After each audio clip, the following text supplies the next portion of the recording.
நம் வீட்டு சமையலறையில் ஒரு மூலையில் அமைதியாக கிடக்கும் ஒரு சிறிய பெட்டி.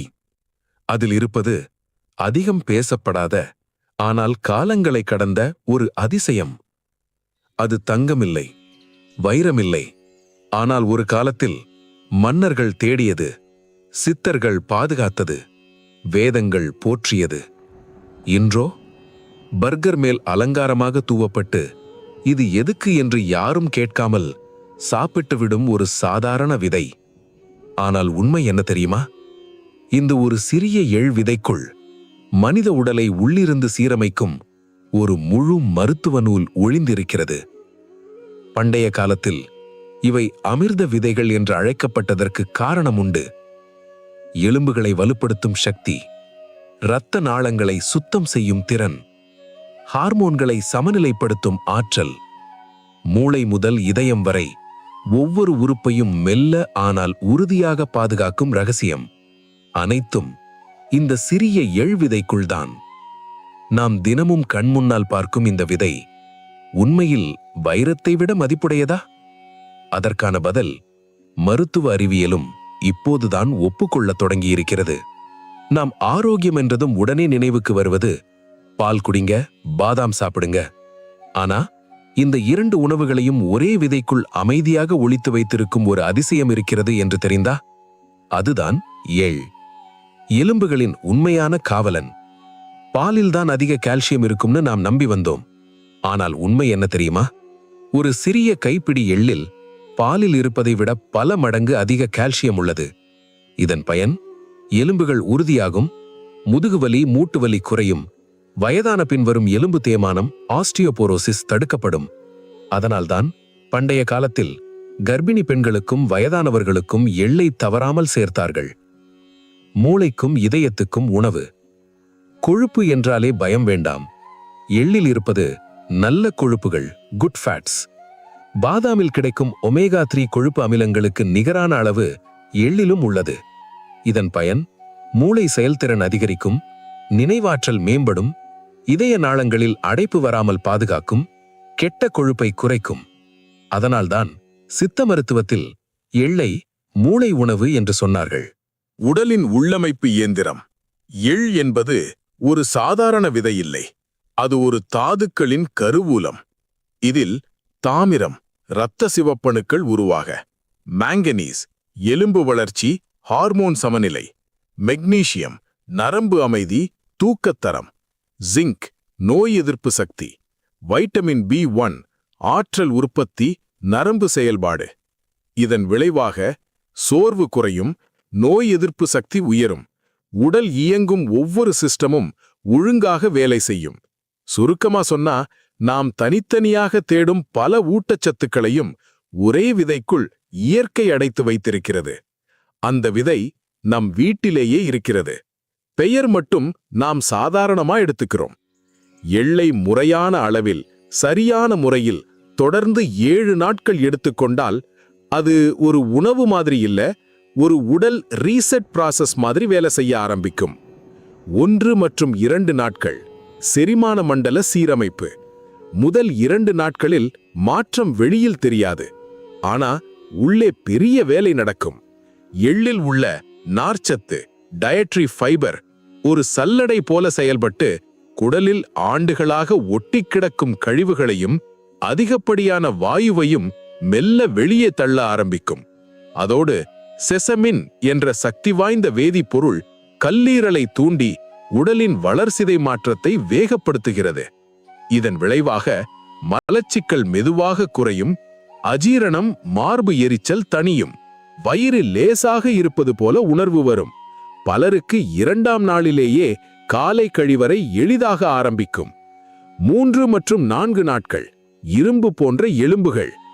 இங்கேதான் எள்ளின் உண்மையான சக்தி வெளியே வர ஆரம்பிக்கும். எள்ளில் கால்சியம் மட்டும் இல்லை, அதை உடல் உறிஞ்சிக் கொள்ள தேவையான மெக்னீசியமும் மற்றும் துத்தநாகமும் சரியான விகிதத்தில் இயற்கையாகவே இருக்கிறது. இதனால் எலும்புகளின் உள்ளே இருக்கும் மைக்ரோஸ்கோபிக் கிராக்ஸ் சரியாக ஆரம்பிக்கும். மூட்டு வலி மெதுவாக தணியும், முதுகு முழங்கால் வலி குறைய ஆரம்பிக்கும், குறிப்பாக 40 வயதுக்கு மேற்பட்டவர்கள் இந்த நாட்களில் வித்தியாசத்தை உணர்வார்கள். 5ஆம் நாள் ஆரோக்கியமான இதயம். 5ஆம் நாள் வந்ததும் மாற்றம் இரத்த நாளங்களில் நடக்கும். எள்ளில் உள்ள ஆக்சிஜனேற்றிகளும் மற்றும் நல்ல கொழுப்புகளும் இரத்த நாளங்களில் படிந்துள்ள கெட்ட கொழுப்பை மெல்ல கரைக்க ஆரம்பிக்கும். இதன் விளைவு இரத்த ஓட்டம் சீராகும், இதயத்திற்கு செல்லும் ஆக்சிஜன் அதிகரிக்கும், உயர் இரத்த அழுத்தம் உள்ளவர்களுக்கு கட்டுப்பாடு வர ஆரம்பிக்கும். அதனால்தான் பழைய சித்த மருத்துவ நூல்களில் எள்ளை இதயத்தை காக்கும் விதை என்று குறிப்பிட்டிருக்கிறார்கள். 6 மற்றும் 7 நாட்கள் பொலிவான சருமம், அடர்த்தியான கூந்தல். கடைசி 2 நாட்களில் மாற்றம் வெளியில் தெரியும். எள்ளில் உள்ள வைட்டமின் இ மற்றும் ஜிங்க் சருமத்தில் கொலாஜன் உற்பத்தியை அதிகரிக்கிறது. இதனால் சருமம் உலர்ச்சி குறையும், சிறிய சுருக்கங்கள் மெதுவாக மங்கும், முகத்தில் இயற்கையான பொலிவு வரும். அதே நேரத்தில் ஒமேகா கொழுப்பு அமிலங்கள் முடி வேர்களை உள்ளிருந்து வலுப்படுத்தும். இதன் விளைவு முடி உதிர்வு குறையும், கூந்தல் அடர்த்தியாக உணரப்படும், முடி கருமையாக மென்மையாக மாறும்.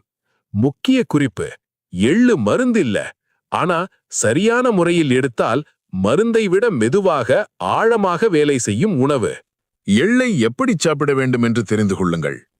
எள் சாதாரண உணவு இல்லை. அது சரியான முறையில் எடுத்தால்தான் உடலோடு பேசும். அதனால்தான் 99% பேர் எள்ளு சாப்பிட்டேன், எனக்கு ஒன்றும் வித்தியாசம் இல்லை என்று சொல்றாங்க. பிரச்சனை எள்ளில் இல்லை, முறையில்தான். பல பேர் செய்யும் முதல் தவறு எள்ளை அப்படியே ராவா சாப்பிடுவது. எள்ளை எண்ணெயோ நெய்யோ இல்லாமல் வெறும் வாணலியில் லேசாக வறுக்க வேண்டும். ஏனென்றால் எள்ளின் உள்ளே இருக்கும் இயற்கை எண்ணெய்கள் வெப்பத்தில் ஆக்டிவேட் ஆகும். செசமின் போன்ற ஊட்டச்சத்துகள் உடலால் எளிதாக உறிஞ்சப்படும். வாயு, வயிற்றுபாரம் வராமல் பாதுகாக்கும். கவனம்: கருகும் அளவுக்கு வறுக்கக்கூடாது. சத்தம் வர ஆரம்பிச்சதும் உடனே இறக்கணும். இனி இதுதான் கேம் சேஞ்சர்.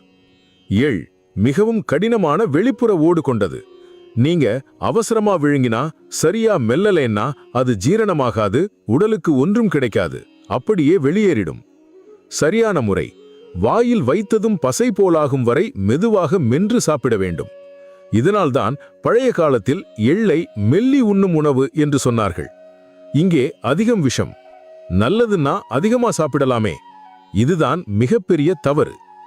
எள் ஒரு நாளைக்கு 1 அல்லது 2 தேக்கரண்டி போதுமானது. அதிகமாக எடுத்தால் உடல் சூடு அதிகரிக்கும், அமிலத்தன்மை அசிடிட்டி வரலாம், சிலருக்கு தலைவலி, வாயு ஏற்படலாம். பொதுவாக எள்ளு மருந்து மாதிரி வேலை செய்யும். மருந்துக்கு டோஸ் முக்கியம். எள்ளை எல்லா காலத்திலும் ஒரே மாதிரி சாப்பிடக்கூடாது. குளிர்காலத்தில் உடல் ஆற்றல் அதிகம் தேவைப்படும். அதனால் சிறந்த முறை எள் உடன் வெல்லம் அல்லது எள் உருண்டை சாப்பிடவும். இது உடல் சூடு சமநிலை, எலும்பு வலி, சோர்வு குறையும். கோடை நேரத்துல எள்ளு நேரடியாக சாப்பிட்டா சூடு ஏறலாம். சரியான முறை: எள்ளை இரவு முழுக்க தண்ணீரில் ஊற வைத்து மறுநாள் காலையில் மென்று சாப்பிட வேண்டும். இதனால் உடல் சூடு கட்டுப்படும், ஜீரணம் எளிதாகும். சில முக்கிய முன்னெச்சரிக்கைகள்: இதை தவிர்க்காதீங்க, இந்த பகுதி ரொம்ப முக்கியம். எள் ஒவ்வாமை உள்ளவர்கள் சின்ன அளவிலே அரிப்பு, வாந்தி, சுவாச சிரமம் வந்தா உடனே நிறுத்த வேண்டும். கர்ப்பிணி பெண்கள், குறிப்பாக ஆரம்ப மாதங்களில் மருத்துவரின் ஆலோசனை இல்லாமல் எள்ளை வழக்கமாக எடுத்துக்கொள்ளக்கூடாது. அதிக உடல் சூடு மற்றும் அசிடிட்டி உள்ளவர்கள் வறுத்து சாப்பிடுவதை தவிர்த்து ஊற வைத்த எள்ளை மட்டுமே எடுத்துக்கொள்ள வேண்டும். சுருக்கமா சொன்னால், எள் ஒரு சூப்பர் ஃபுட், ஆனா அது புத்திசாலித்தனமானவர்களுக்கே பலன் தரும். இறுதியாக, ஆரோக்கியம் விலை உயர்ந்த மருந்து கடைகளில் இல்லை, வண்ணமயமான விளம்பரங்களிலும் இல்லை. அது நம் மண்ணில் விளைந்த எளிய விதைகளில், நம் முன்னோர்கள் அமைதியாக நமக்காக விட்டுச் சென்ற பாரம்பரிய உணவுகளில்தான் இருக்கிறது. நாம் சாதாரணமா பார்த்து கடந்து போகும் இந்த எள் உண்மையில் உடலுக்குள் மெதுவாக ஆனால் ஆழமாக மாற்றத்தை உருவாக்கும் ஒரு இயற்கை சக்தி. நாளை இல்லை, இன்றே இந்த 7 நாள் எள் சேலஞ்சை தொடங்குங்கள். 7 நாட்கள் முடிந்ததும் உங்கள் உடல் உங்களிடமே பேசும். செரிமானம், எலும்புகள், இதயம், சருமம் எல்லாமே வித்தியாசத்தை உணர்த்தும். இந்த தகவல் உங்களுக்கு பயனுள்ளதாக இருந்தால் உங்கள் நண்பர்கள், குடும்பத்தினர், அன்பானவர்களுடன் பகிர்ந்து கொள்ளுங்கள். ஏனெனில் ஒரு நல்ல பழக்கம் ஒரு வாழ்க்கையை மாற்றும். அந்த வாழ்க்கை பல குடும்பங்களை காப்பாற்றும். ஆரோக்கியமான வாழ்வை நோக்கி ஒரு சிறிய விதையிலிருந்து இன்று உங்கள் பயணத்தை தொடங்குங்கள்.